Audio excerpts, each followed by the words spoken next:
There's no such thing as a GOAT in computers. Greatest of all time means all time, past and future, and in PC gaming something better is always waiting around the corner. If there were any such thing, however, most people agree that the title is most deserved by the GTX 1080 Ti. It's not the most powerful GPU anymore, nor the cheapest in terms of cost per frame, but it was the best balance of factors when compared to what came before and after. The 1080 Ti is the closest thing to a GOAT we have, and now it's dead.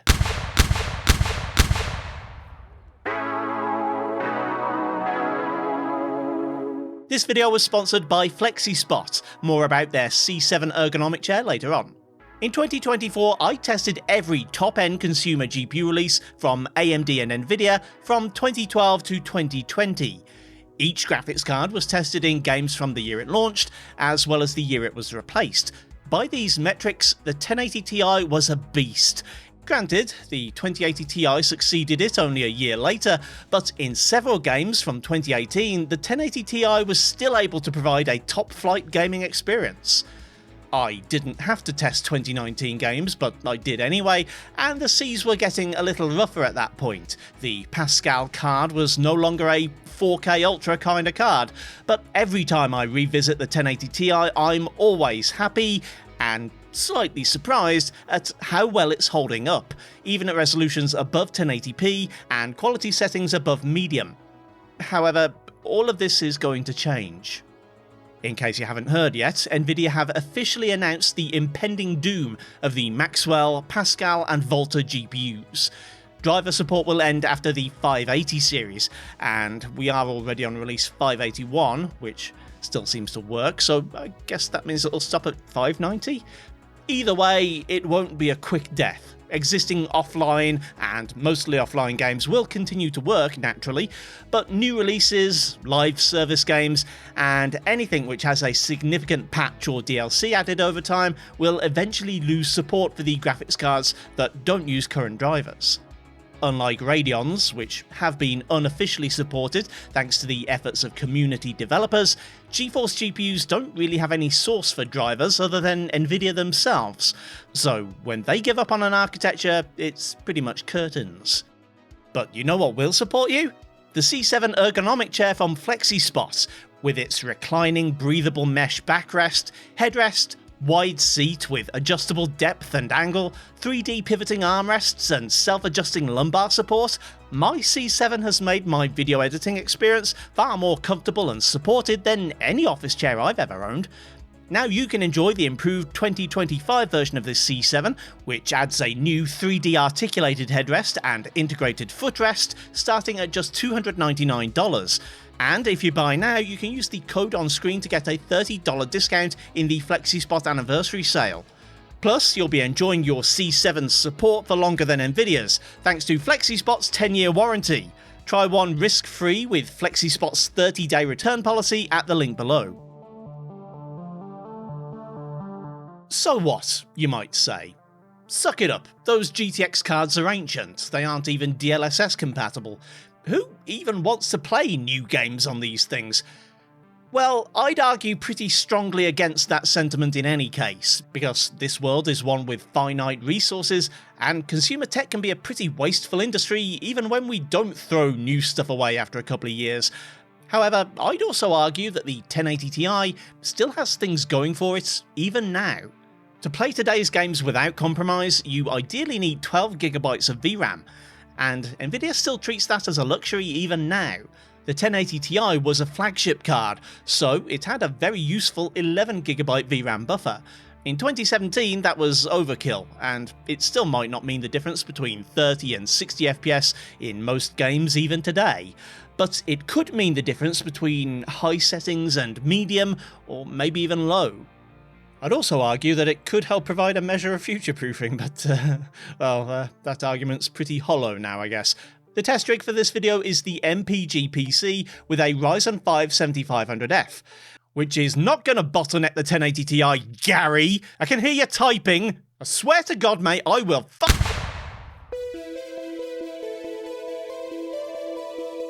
Oblivion Remastered lulls you into a false sense of security. The opening section of the game, set in dungeons and sewers and caverns, may well be representative of many parts of the game, but the open world is how you get from dungeon to dungeon, and it's far more demanding. At 1080p high, I got through the introduction, rarely dipping below 60 FPS. Once I left the sewer, however, those frame rates dropped significantly. In the open world, the average was 37 FPS, with plenty of loading stutters because UE5. Inside the city was a slight improvement, and played with the controller, this could all arguably be pretty playable anyway. Turning quality down does harm the visuals somewhat, and I didn't find that going to medium or even low delivered much benefit to performance, so I stuck to high with performance FSR. Yes, it's blurry as hell, but it's also surpassing the 60 FPS mark, so it might be worth it. If you're trying to make older hardware work in new games, you should expect to drop quality settings to get a decent frame rate. In Black Myth Wukong, that's not so easy to do. For one, it's built on UE5's software Lumen, which is particularly heavy on non-RT cards. For another, the low preset features some seizure-inducing shadow glitches, so I'd argue that it shouldn't be played below medium. Thankfully, the 1080 Ti doesn't need to. At the high preset, it can manage a locked 30 FPS, averaging 38 in the built-in benchmark. If you'd rather aim for 60 FPS, that's not quite possible at native resolution, but with an average of 55 at 1080p medium, it shouldn't take too much upscaling to hit the 60 mark. So, yeah, there's a couple of problematic titles for the 1080 Ti from the end of 2024 and 2025, specifically the two major id Tech releases, Indiana Jones and the Circle of Friends, and Quake the Dark Ages. Both require RT, and not the kind that runs on any old graphics card. Moving right along. I've heard it argued that Kingdom Come II isn't really that much of a technological departure from its predecessor, and that happens to be one of the 2018 games I benchmarked for the GOAT project, so I actually have the numbers for both games. At 1080p Ultra we didn't quite hit the 60 mark in Kingdom Come II, but at high the average is a respectable 75 FPS, 72 frames short of the first game.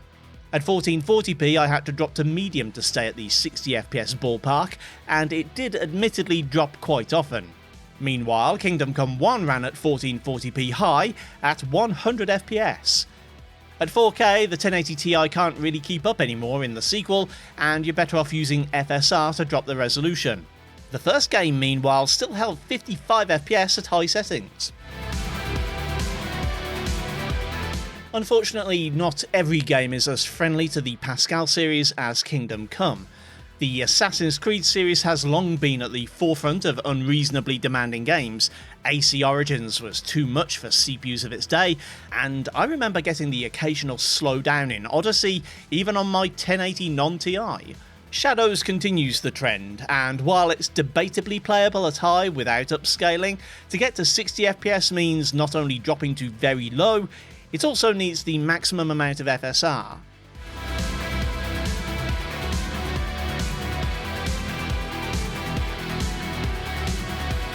Spider-Man 2, meanwhile, plays great, even at medium settings. Don't look at the 1% lows. The average is a pretty decent 61 FPS. I said don't look at the 1% lows. And this is totally playable. It's fine, honestly. Nothing wrong with this game at all. You can totally play it on PC.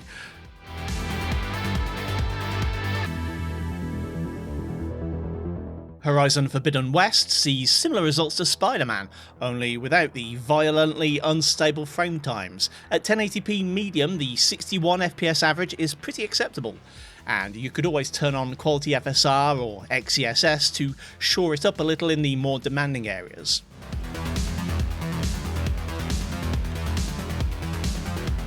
The Last of Us Part 2 continues to be a bit too much for the 1080 Ti, but unlike some games in this video, it doesn't have to look like trash in order to be playable.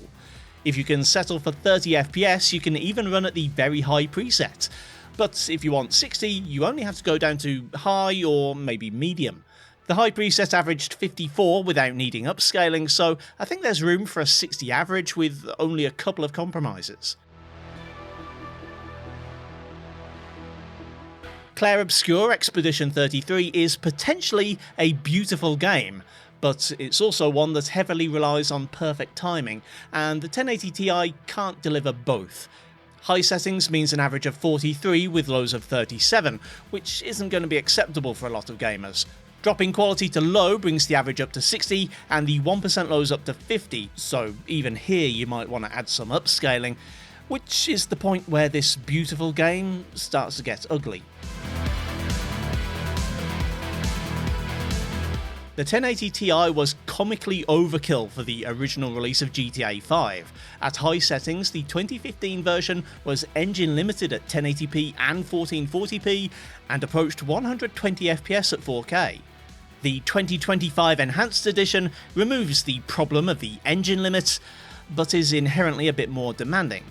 Even without ray tracing, which requires RT hardware in this game, the average at the very high preset is 127 FPS, compared to 180 in the original. That's still high enough that we can climb to 1440p, where we see an average of almost 100 FPS. 4K is arguably still pretty playable, though maybe not cranked all the way up to very high. Marvel Rivals continues to be confoundingly intensive to run, despite looking like Overwatch. The high preset fails to hit 60 FPS, and even at low, the screen space reflections make for a less than ideal experience, only 10% above the 60 FPS mark. Dropping all the way to the minimum settings gives almost 80 FPS, which is playable enough, I guess.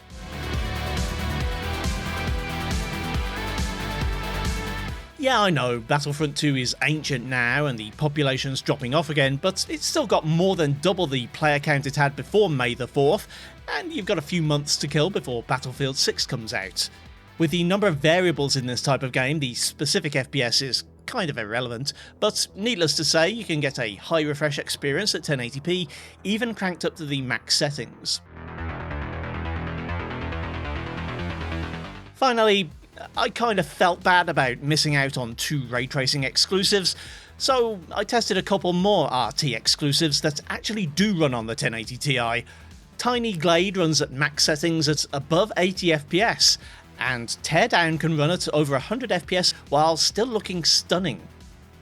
No, building a cozy medieval chateau isn't a substitute for eviscerating Hellspawn, and no amount of knocking down buildings can fill the Indiana Jones shaped hole in your life, but hey, it's ray tracing on a GTX card.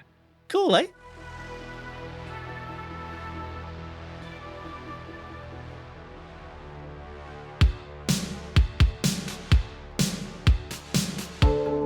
With the news that driver support is ending on this generation of GPU, I can't in good conscience recommend anyone buy a 1080 Ti in 2025. Even before, it would have to have been a hell of a deal. An RTX 3060 or 2080 Ti has plenty of VRAM, DLSS support, and can run those games that refuse to start on the 1080 Ti. And if those things don't matter to you, the RX 5700 XT is far cheaper and almost as good. On the other hand, if you already have a 1080 Ti, and it's still working for you and able to play the games you want to play, it's really not time to upgrade yet. Thanks to FlexiSpot for sponsoring the video. Don't forget to check out the awesome C7 at the link below. Thanks for watching, kindly do the usual YouTube things if you feel so inclined, and I'll see you next time.